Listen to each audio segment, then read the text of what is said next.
akasema mimi si salafi, akapinga manhaji salaf, fahuwa hizbiyun. Sasa tusome nini hizbi kwa ufupi ikhtisara? Maana maneno hizbi linakaririwa alafu mtu anakuwa haelewi, mbona mnasema hizbi? Hizbi ni nini? Qala ar-Raghib al-Asfahani rahmatullahi ta'ala alayhi katika mufradatu alfadhi al-Quran, al-hizbu ni jama'atun fiha ghalad, ni kikundi ambacho ndani yake kina malengo maalum, kina nia maalum, kinaitwa hizbu. Kiwa cha khair, kiwa cha shari, kilugha hicho kinaitwa hizbun, na dalili ziko ndani ya Qur'an kadhalika katika sunna.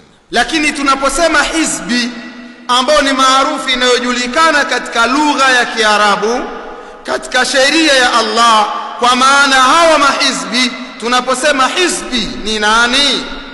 Tatumia taarifu ya shekhe mmoja katika wanawachuoni wa ahli sunnah wal jamaa, bani ar-Rabi' bin Hadi al-Madkhali hafidhahu Allah ta'ala, pala alipoulizwa ma maana al-hizbiyya, nini maana ya hizbiyya, wa ma maana anna fulan indahu hizbiyya, ni maana ya kusema kwamba fulani ana uhizbi, wa man humul hizbiyun, wa ma hiya da'watuhum, wa ma huwa manhajuhum, ni kina nani mahizbi, da'wa yao ni nini na manhaji yao ni ipi?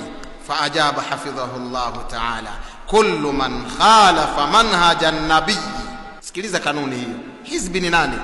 Kila aliyekhalifu manhaji ya mtume sallallahu alayhi wasallam wa sunnatahu, na sunna zake, fahuwa min al-ahzab ad-dhalal, yeye ni katika mapote mahizbi ambao wamepotea. Wal hizbiyatu laysa laha shartun, uhizbi hauna sharti maalum. Mbona mimi sijasajiliwa? Mbona mimi naswali msikiti wa masalafi? Mbona mimi naenda huku na kule? Uhizbi hauna sharti maalum, ilmradi mtu amekhalif, amekwenda kinyume na manhaju salaf, fahuwa hizbiyun. Tunaelewana?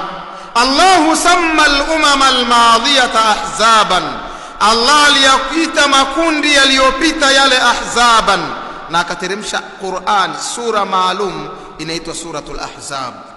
Tunaelewana ndugu zangu? Kisha akasema fata'assubu li fikrin muayyanin, kufungamana na fikra maalum, yukhalifu kitab Allah wa sunnat ar-rasul, fikra hiyo ikawa na khalifu kitabu cha Allah na sunna za mtume sallallahu alayhi wasallam, walmuwalat walmuadatu alayhi, na kupenda na kuchukia kwa sababu ya hiyo fikra. Yani mimi nina msimamo fulani, msimamo huo uko kinyume na kitabu na sunna. Manake huwa tukisema hivyo wanasema mbona na ninyi mna msimamo maalum? Msimamo wetu unaendana na kitabu na sunna.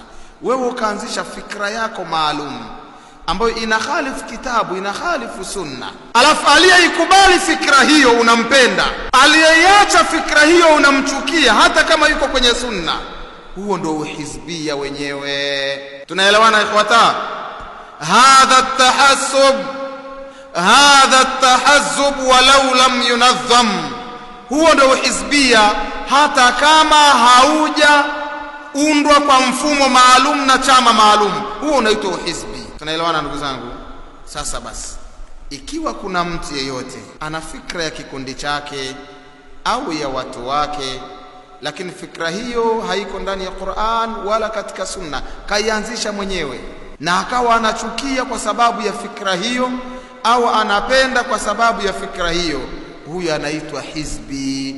Je, fulani hizbi? Ndiyo, ikiwa amekhalifu kitabu na sunna, ana msimamo wake na mapito yake. Tutakuja kutaja baadhi ya mifano, na baadhi ya mahizbi tutawataja mifano kwa majina yao.